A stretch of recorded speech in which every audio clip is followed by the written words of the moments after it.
Selamat malam, selamat sehat sejahtera kawan-kawan semuanya. Malam ini hujan deras di luar, tapi di dalam ruangannya panas sekaligus dingin. Jadi saya merasa begini, seperti menatang statuta yang tak berwatak di tangan.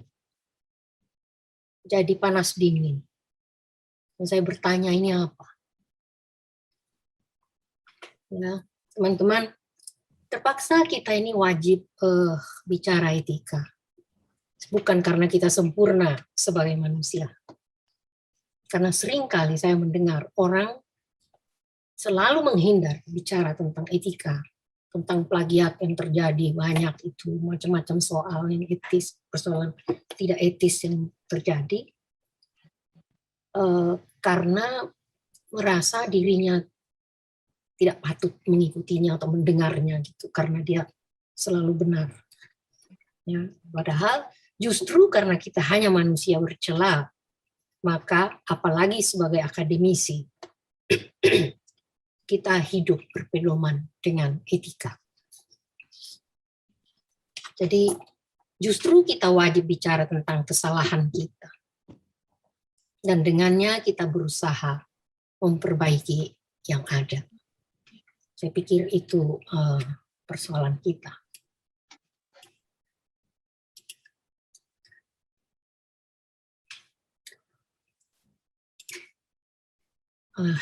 Ini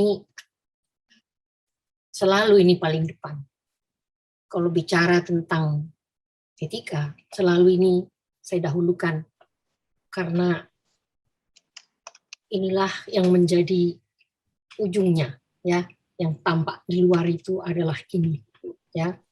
Sebetulnya dengan mudah dikatakan satunya kata dan perbuatan. Itu aja biar gampang, ya, biar gampang. Ya. Jadi apa integritas itu? Jadi orang itu integritasnya tinggi, ya. Maka itu mestinya adalah orang yang memancarkan kejujuran, kepercayaan, keberanian, dan keterandalan. Ya, berani bicara benar, berani juga menemukan yang salah dan mengakuinya, dan kalau perlu minta maaf dan memperbaikinya. Kira-kira seperti itu. Nah, dengan bicara sedikit tadi dimulai dengan integritas itu, teman-teman, saya kutip ini, saya tunjukkan ini buku yang berjudul Membangun di Atas Puing Integritas, belajar dari Universitas Indonesia. Ini sebetulnya ini masa yang sangat kelabu. Ini disebut masa sangat kelabu oleh Ibu Pratiwi di masa Rektor Gumilar. Ya, banyak hal terjadi, korupsi lah, tata kelola yang kacau balau, dan banyak hal situ. Enggak sampai 800 halaman buku itu ditulis oleh Civitas Academica yang semuanya mencintai hakikat universitas dan ingin membayar hutangnya kepada masyarakat.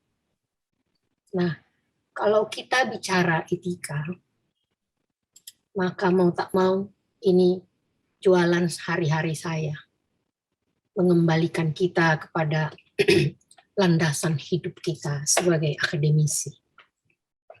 Jadi kan selalu tidak boleh nyontek misalnya. Kamu kalau mengajukan quotation misalnya, caranya harus begini, harus betul begini begitu. Mahasiswa itu tak kunjung bisa memahami karena mereka tidak dibiasakan oleh para pengajar untuk memahami landasannya. Padahal ini mudah sekali landasan ini, kita semua mengetahuinya. Ya, jadi ini yang ringkas-ringkas saja saya kutipkan misalnya bahwa humaniora adalah seperangkat sikap dan perilaku moral manusia terhadap sesamanya. Ya, terhadap sesamanya. Jadi kita sebagai makhluk di dunia, di ekosistem ini, tergantung pada ekosistem ini, kita khas di sana, dan kita sendiri merupakan bagian daripadanya. Jadi biasanya saya katakan ya, terhadap sesamanya itu menjadi hubungan, kita buat menjadi hubungan trisula, yaitu hubungan manusia dengan haliknya, dengan sesamanya, dan dengan alam, baik makhluk yang jasad-jasad hidup maupun benda-benda mati. Jadi kita letakkan diri kita di dalam alam semesta ini, dan hubungan kita terhubung dengan sang halik dan sesama kita, ya, sekeliling kita. Jadi jika perilaku moral tadi adalah perilaku yang sesuai dengan nilai dasar yang dijunjung tinggi oleh masyarakat manusia beradab, nah kita selalu bicara tentang manusia beradab ini karena inilah tujuannya ada universitas. Ya. Maka ilmu terkait dengan dan bahkan merupakan bagian dari humaniora. Mengapa demikian? Sebab ditinjau dari tugas dan tujuannya untuk mencari kebenaran, menghayati nilai konon. Ilmu sebenarnya dapat dipandang sebagai suatu latihan dan dalam mencari, meresapkan, dan menghayati nilai-nilai dasar. Artinya, dalam mencari kebenaran itu, teman-teman, dalam mencari pengetahuan itu sampai menemukannya, sesungguhnya di masa itu pelatihan namanya. Kita menjadi terlatih, menjadi akademisi, dan dalam pada waktu yang sama kita menjadi beradab. Ya, kita menjadi beradab. Nah, kita lanjutkan. Tadi disebut ya, berkomunikasi sebetulnya pada hakikatnya adalah tujuan humaniora. Maksud saya berkomunikasi dengan al-Khaliq, dengan sesama kita, dan dengan alam. Itulah tujuan humaniora. Dengan mudah kita semua tahu apa sih humaniora itu. Ya, humaniora itu adalah sebetulnya enteng-entengnya adalah bagaimana kita peduli, menolong, merawat kehidupan, ya, manusia yang sakit apa semua kita bantu, yang memerlukan. Jadi urusan kita sebetulnya kehidupan itu, kemanusiaan itu, semesta itu adalah tugas kita. Kita diberi tugas mengelolanya. Nah, kaitan ilmu terhadap nilai-nilai membuatnya tidak terpisahkan dari etika, itu makanya kita harus balik ke sini. Kata bermoral mengacu pada bagaimana suatu masyarakat yang berbudaya berperilaku, sedangkan beretika mengacu pada bagaimana seharusnya dia berperilaku. Jadi kalau orang itu selalu enggan bicara etika, itu sebetulnya sesuatu yang aneh sesungguhnya. Karena ini ada justru untuk mengarahkan kita kepada kebajikan supaya kita menjadi manusia yang beradab. Jadi hanya dengan bersikap penuh tanggung jawab etis terhadap masyarakat, baik masyarakat dewasa ini maupun angkatan-angkatan yang akan datang, tugas kita ini kan berpikir sampai ke depan, masa depan. Maka ilmu dapat menghindarkan dirinya dari kehilangan hak istimewanya untuk mengabdi kepada kemanusiaan.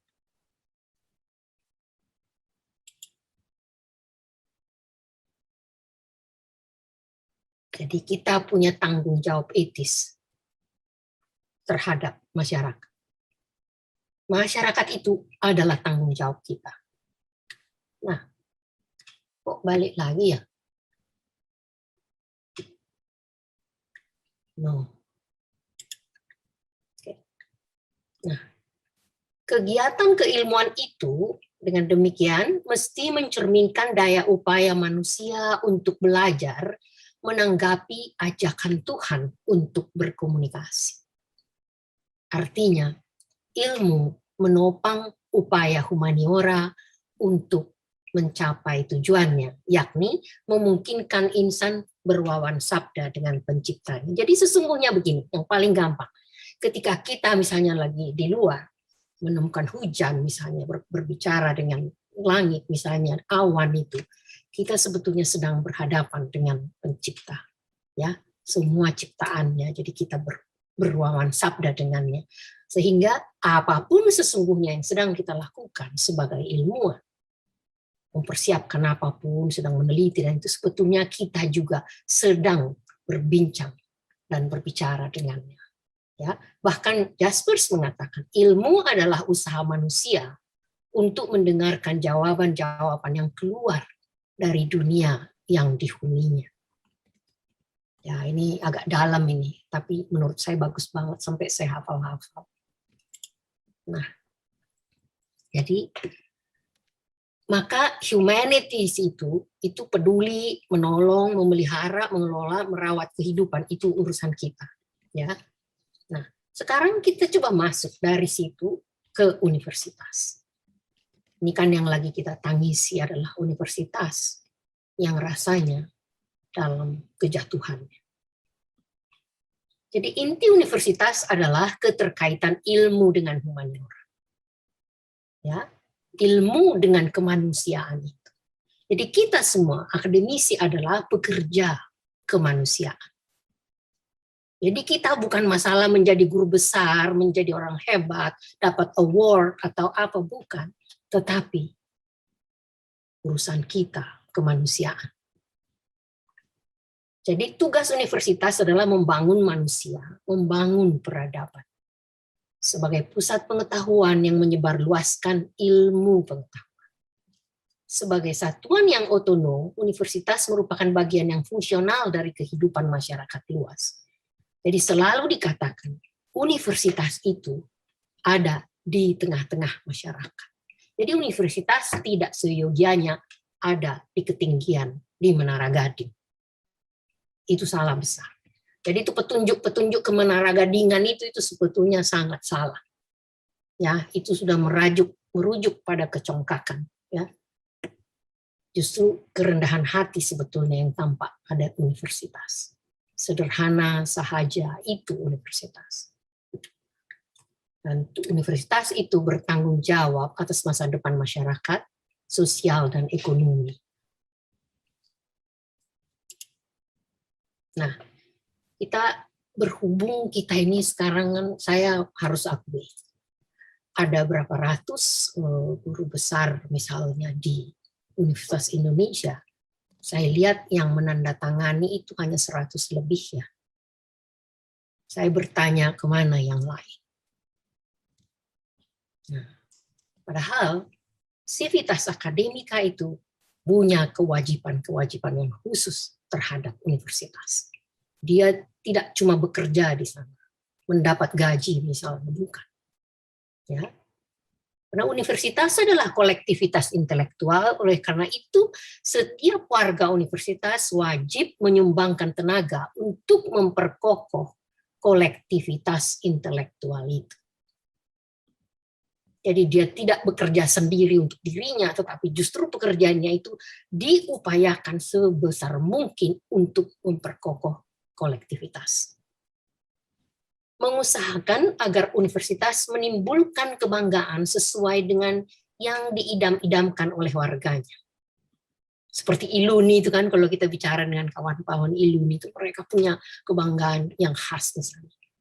Jadi ini bukan melulu perkara kemasyhuran prestasi ya, bukan. Menjadi nomor 1, world class. Tidak harus itu. Ya. Justru para individu dosen sebetulnya bangga manakala universitas mereka itu mewujudkan keutamaan-keutamaan yang dianjurkan oleh etika akademik. Dia bangga menjadi teladan begitu. SIFA itu tidak wajib untuk tidak melakukan tindakan tercela atau sembrono atau tindakan yang mendorong universitas ke arah pelanggaran etika akademik. Jadi kalau ada persekongkolan melakukan sesuatu misalnya tidak melalui koridor yang seharusnya yang sudah diaturkan misalnya bagi kita yang sebagai sejawat di universitas misalnya, itu seseorang itu sedang mendorong universitas ke arah pelanggaran etika akademik. Jadi dengan daya kritis objektif, pertimbangan cendekia, tanpa pamrih, ya ini. Scholar itu biasanya tanpa pamrih ya, harusnya. Dan tidak memihak yang dimilikinya, sekuat tenaga mengusahakan agar universitas tidak melanggar etika akademik dan meniadakan fungsinya. Karena fungsi universitas itu adalah etika akademik itu. Ya, berusaha meredakan konflik di dalam universitas. Terserah konflik apapun itu. Ya, bukan lalu di situ lagi clash minggir begitu. Yang seperti itu sering saya lihat. Ya, orang lebih suka mengurus dirinya sendiri, asyik dengan kenikmatannya masing-masing dan lupa kewajibannya sebagai akademisi adalah apa sih? Memperkokoh kolektivitas intelektual itu. Ya. Jadi sebetulnya sedap sekali nih kalau dibicarakan. Alangkah bagusnya tugas kita itu, kewajiban kita itu. Sangat manusiawi, menurut saya sangat luhur. Nah, tanggung jawab dosen. Ini sama juga dengan tanggung jawab universitas. Jadi jangan dikira dosen doang yang bertanggung jawab. Tetapi universitas wajib juga melakukan hal yang sama. Ya, adalah veritas, probitas, iustitia. Ya, jadi tidak hanya pimpinan misalnya menuding atau menunjukkan kau salah atau kau benar, bukan. Tetapi paling pertama lebih dahulu adalah pimpinan itu. Jadi sebagai tenaga profesional bekerja berlandas pedoman moral yaitu etika. Ini kita semua sudah tahu. Sadar kewajiban dalam hal ini mengajar, meneliti, dan memelihara komunitas akademik yang tadi saya sudah sebutkan. Dan sungguh-sungguh berniat menjalankannya berdasarkan keyakinan akan nilai luhur dari tugasnya. Dan berdasarkan cinta pada pengetahuan yang dimiliki dan dikejarnya. Ya kan? Karena cinta pengetahuan kan kita, maka kita rela-rela kerja sebagai akademisi. Mengapa tidak langsung jadi usahawan aja gitu? Ya, atau jadi stewardess misalnya. Mencari untuk menemukan kebenaran sebagaimana dilihatnya dan dinyatakannya dengan disiplin dan kejujuran intelektual. Secara metodik menemukan dan mengajarkan kebenaran-kebenaran sebagai sesuatu hal yang serius dan penting. Nah, ini seringkali memang lolos dari kita karena kita sibuk dengan pekerjaan kita masing-masing. Ya, ini yang paling penting untuk misalnya yang lebih muda, yang mahasiswa itu membuat mereka juga menjadi bagian dari sivitas akademika. Melatih sikap dan metode untuk mengkaji dan menguji secara kritis keyakinan-keyakinan pribadi mahasiswa, sehingga apa yang mereka yakini itu sedapat mungkin terbebas dari kekeliruan. Nah, kekeliruan yang kecil, yang kadang-kadang sudah mendasar ini harus dikelola, dibahas, dikikis kalau perlu. Nah, sebagai guru, profesor mendorong mahasiswa untuk belajar dengan semangat kebebasan, jadi dia tidak boleh justru mengekangnya, membuahkan kejujuran akademik, melindungi kebebasan akademik mereka. Sebagai kolega, profesor menghormati dan melindungi kebebasan akademik para kolega, menghormati pendapatnya, mengakui hutang budi akademik yang dimilikinya terhadap sarjana lain. Nah, ini bagian yang sangat mengharukan menurut saya dan sangat adil. Dan tetap objektif dalam penilaian-penilaian terhadap koleganya. Jadi karena kebiasaan kita sebagai akademisi, memang harusnya kita lebih banyak objektif. Walaupun tentu saja kita juga manusia subjektif. Ya, jangan sekali-kali menilai misalnya. Coba usahakan dengan cara yang subjektif terhadap kolega kita. Nah, sebagai dosen kita wajib mewujudkan ketertiban pranatanya dan universitasnya. Ya, mewujudkan ketertiban. Jadi kita ikut mengelola semua, mengurus. Sivitas akademika yang profesional. Selalu saya sebut kita itu profesional. Jadi bukan aku cuma dosen doang begitu. Tidak, kita profesional. Ya. Oleh karena itu yang pertama, ya, yang utama dalam diri kita adalah berperilaku etis. Orang profesional itu harus berperilaku etis. Bersikap altruistik. Nah, ini bukan main. Orang Indonesia dikatakan sangat ramah, orang baik, berbudi luhur, tapi tidak banyak yang altruistik. Ya, bahkan lebih banyak mengutamakan dirinya sendiri. Altruistik artinya mengutamakan, mendahulukan orang lain. Bertanggung jawab berlandas kecakapan teoritis, lalu berkembang secara intelektual dan berkompetensi, artinya terampil, committed, dan cakap. Wah, enak banget ini. Makanya kalau kita di kampus itu kerja itu enak banget karena kita semangatnya sama gitu. Sedap banget kalau mengerjakan satu jebret selesai, beres, lanjut begitu. Karena sudah terbiasa, ya, jiwanya itu memang maksudnya melayani, membangun manusia dengan cara yang benar, adil dan jujur.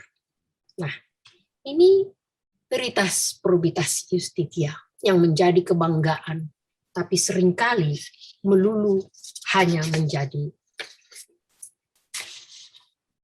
aksesori. Ya, lebih banyak ini jadi aksesori. Kelihatannya cantik, terpampang. Kita tidak sungguh menyadarinya apa sebetulnya itu. Jadi hakikat etika akademik yang terserap dalam kebebasan ilmiah adalah kejujuran, teman-teman.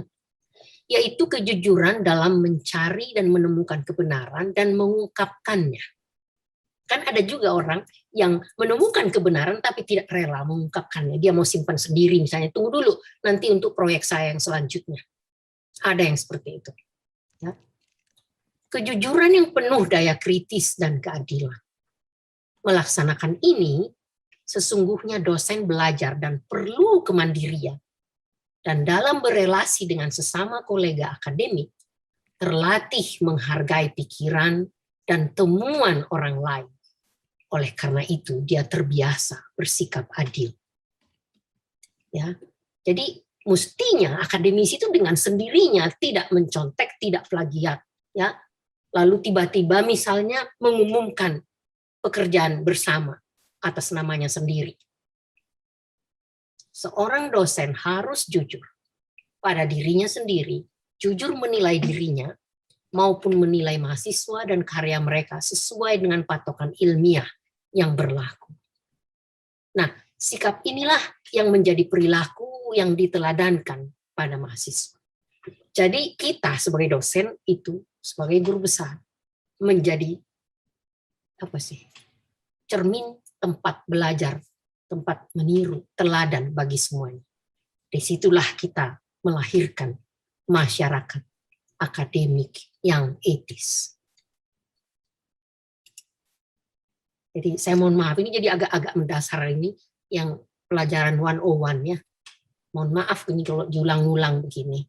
Tapi menurut saya ini penting, apalagi ketika kita berpikir dalam menyambut atau menghadapi gempa statuta itu, kita harus sadari betul sesungguhnya kita ini apa dan siapa. Nah, komitmen etis dan nama baik. Kita sebetulnya ketika menjadi akademisi, kita melambung sesungguhnya, bahkan dipuja orang-orang, dihormat, dicium tangan kita misalnya, karena kelebihan kita, keistimewaan kita sebagai akademisi. Ya. Etika akademik memuat semua kewajiban yang perlu dipertimbangkan dalam usaha mencari dan menyebarluaskan pengetahuan tingkat lanjut, termasuk yang fundamental, dan dalam peranan-peranan serta perilaku yang dipengaruhi oleh penguasaan pengetahuan semacam itu. Itulah sebabnya kita disebut pakar, kadang-kadang dipanggil sini, dipanggil sono gitu. Ya. Kadang menjadi selebriti malahan kadang-kadang. Nah, komitmen etis ini harus tetap dipertahankan, bahkan diperkuat. Ya, jadi jangan pernah lolos komitmen etis ini. Para akademisi mendapat nama baik, kita mendapat nama baik, tidak hanya karena kita memiliki pengetahuan dan pencapaian istimewa, serta kebiasaan untuk mempertimbangkan alternatif-alternatif secara objektif. Itu buat orang umum, itu buat orang awam, itu sikap kita seperti itu tuh sudah seperti memandang surga, kawan-kawan. Ini orang kok beda banget begitu. Langsung mereka sungkem. Kita juga mendapat nama baik karena memiliki daya pertimbangan yang terpelajar. Ya, itu tanpa diajar-ajar juga udah pertimbangan kita tuh kadang-kadang kok bisa ya keluar dari mulutnya seperti itu. Yang juga tanpa pamrih dan tidak memihak. Jadi itu benar tertata tuh, tidak memihak sama sekali. Itu umumnya makanya orang-orang akademisi seperti kita itu tidak mudah dibeli. Kalau memang maksud saya, kalau dia beretika, tidak mudah dibeli. Karena dia tahu betul tugasnya apa. Dia ngerti conflict of interest misalnya. Sebagai guru, ya, sebagai macam soal gitu. Nah, sekarang kita masuk ke statuta. Saya sendiri kurang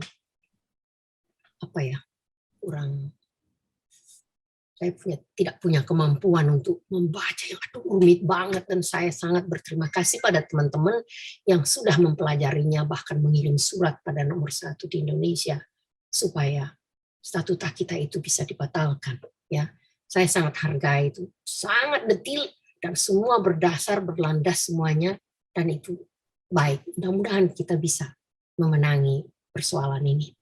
Ya, jadi kalau statuta itu pedoman dasar penyelenggaraan dan pengelolaan yang dipakai sebagai acuan untuk perencanaan pengembangan program dan pelaksanaan kegiatan fungsional sesuai dengan visi, misi, dan tujuan universitas, itu adalah segala-galanya.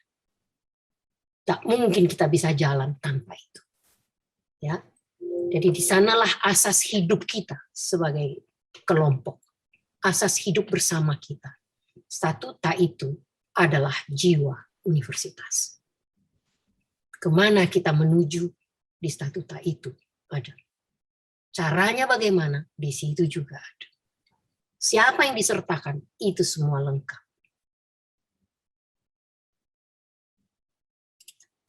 Nah,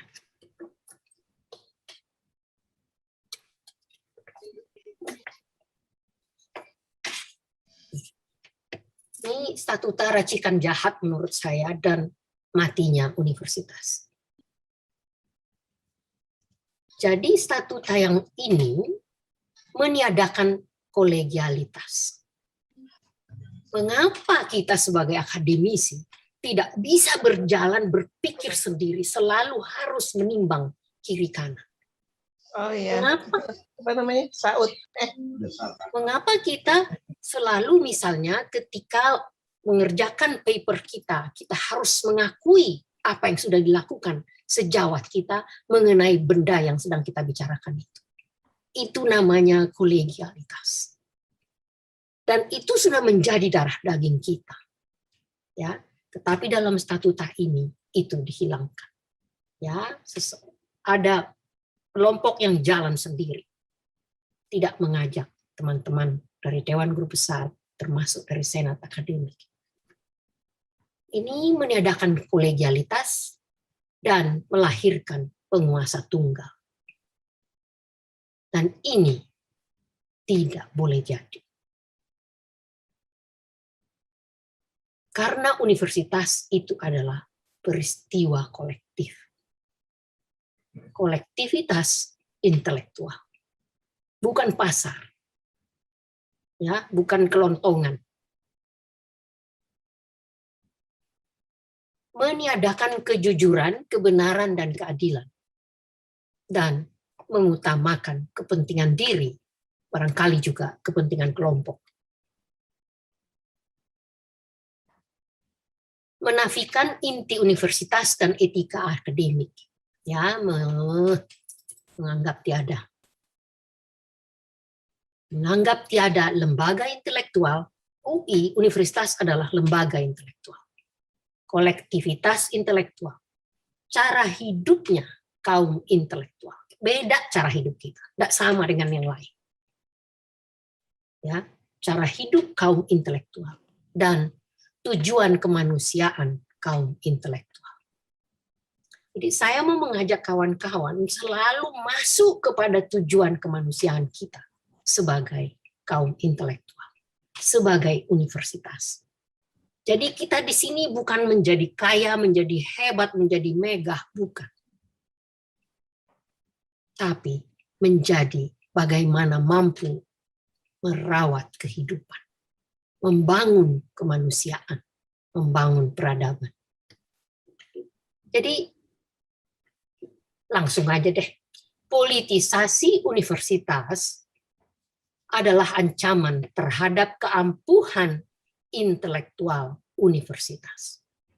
Begitu ada politisasi, nah ini sudah berdagang di sini. Jiwa akademisi, akademik itu sudah hilang. Semuanya urusannya udah menjadi apa sih? Saya orangnya kurang, gampang lupa lagi. Ya, urusannya saya bilang tadi yang dagang itu.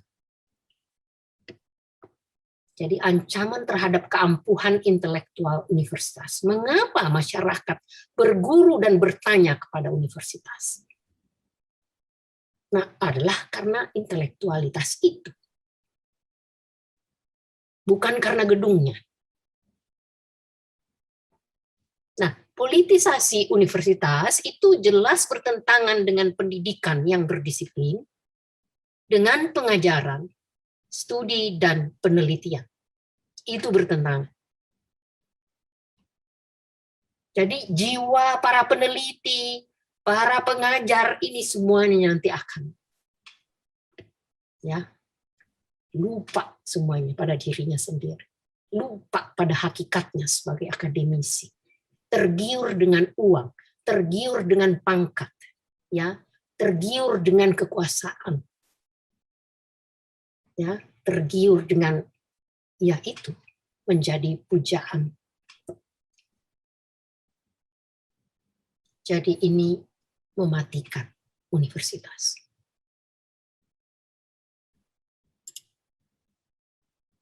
Menurut saya NKRI sebagai negara hukum tidak seharusnya menerbitkan PP 75 2021. Jadi bagaimana itu jalannya terjadi padahal ada 4 undang-undang pelayanan publik, pendidikan tinggi, aparatur sipil negara, administrasi pemerintahan bertentangan dengannya. Jadi selayaknya PP 75 2021 itu dinyatakan batal demi hukum.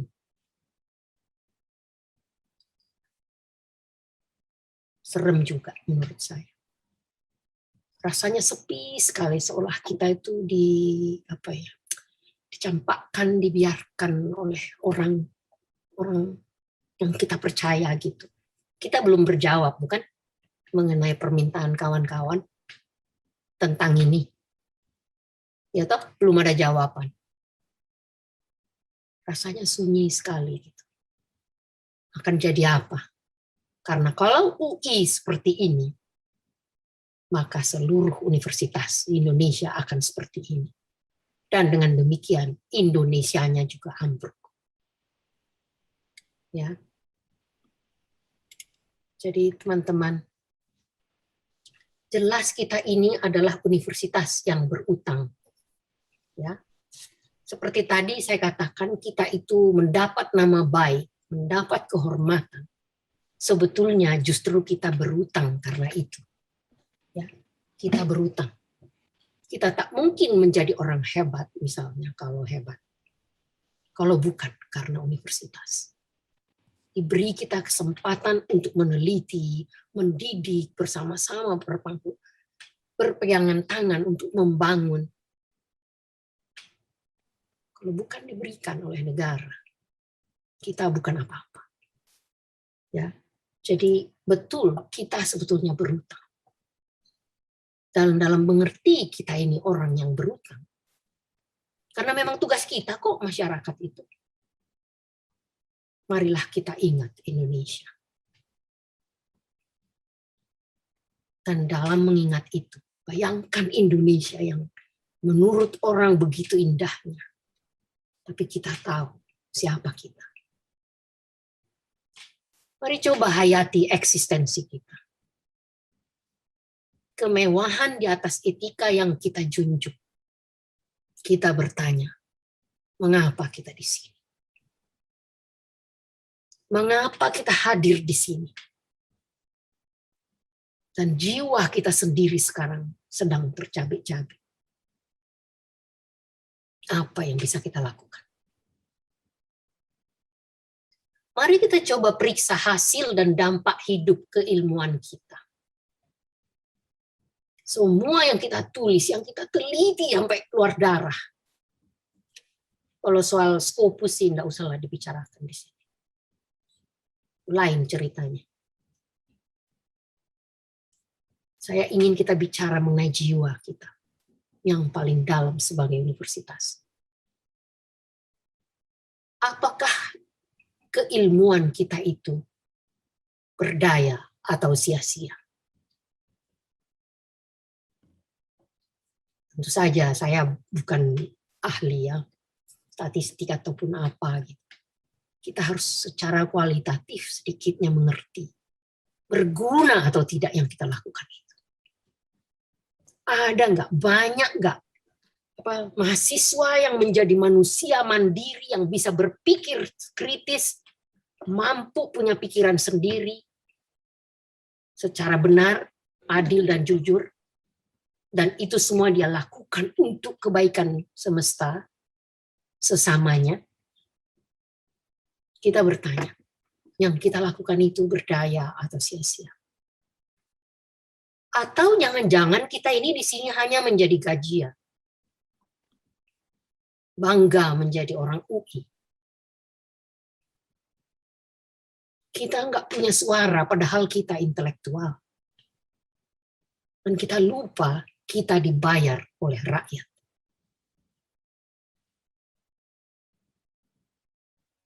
Dan kita saksikan itu orang-orang miskin, orang-orang susah yang di sekeliling itu, orang yang nggak berdaya, tak kunjung berdaya, betapapun negara sudah berusaha sangat keras. Dan kita di sini nyaman sekali sebagai raja-raja dan ratu-ratu dipuja. Apakah kita tidak sadar ancaman yang begitu berbahaya kepada rumah pengetahuan kita?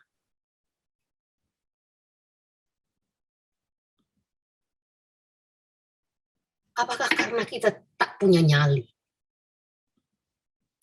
Padahal kita punya integritas. Kita berjanji kok. Sebagai pegawai negeri, saya ingat saya berjanji padamu negeri.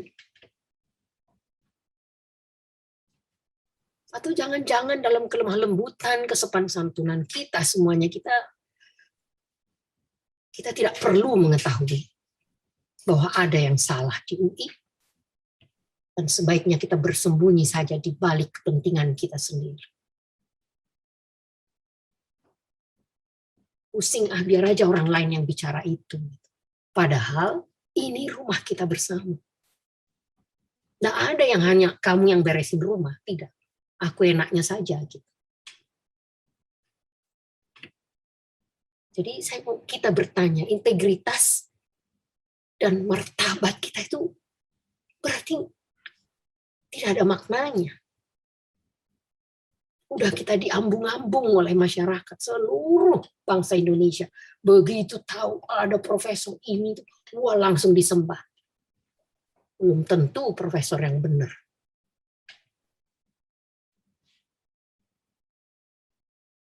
Yang saya mau simpulkan kawan-kawan adalah Civitas Academica wajib membayarkan utang kemanusiaan yang dia himpun sebagai intelektual. Jadi saya minta kita tetap selalu memisahkan, ya, memastikan bahwa kita di sini sebagai intelektual menjadi berkewajiban lebih untuk menyelamatkan Indonesia. Sekali Universitas Indonesia udah runyam, maka segalanya akan runyam. Mudah sekali. Ini sekarang udah ngintip semuanya. Dan apakah kawan-kawan tidak merasa heran? Ya, saya tidak ngerti. Apakah Senat Akademik ada pernyataan tentang statuta yang lucu ini? Saya tidak membaca. Saya cek di website, saya tidak menemukan. Ya, yang saya tahu guru besar. Ya, guru besar. Itu pun cuma secuil. Yang lainnya tidak tahu rupanya. Ya. Padahal kita wajib, nih, kewajiban kita membayar utang kemanusiaan kita yang kita himpun sebagai intelektual dengan tadi yang saya sebut di depan itu. Kita harus memelihara kolektivitas intelektual sebagai universitas. Kalau enggak, lebih baik enggak ada kita ini. Jadi janganlah masa Universitas Indonesia menjadi pasar. Ya, pasar malam apalagi. Nah, itu saudara-saudara, teman-teman lebih bisa membicarakannya. Saya hanya mampu ya gimana ya, mengajak teman-teman. Saya hanya mampu mengajak teman-teman menyadari tugas dan tanggung jawab kita sebagai intelektual. Jadi kita di sini bukan untuk menunjukkan saja kelebihan kita karena kita adalah orang terpilih sebagai akademisi, tapi justru karena keterpilihan itu kita wajib berjuang sampai mati, tetap menegakkan hakikat akademik, etika akademik, dan kolektivitas intelektual di Universitas Indonesia, karena tugas kita adalah menolong masyarakat, membesarkan masyarakat, membangun masyarakat, menolong Indonesia. Terima kasih teman-teman.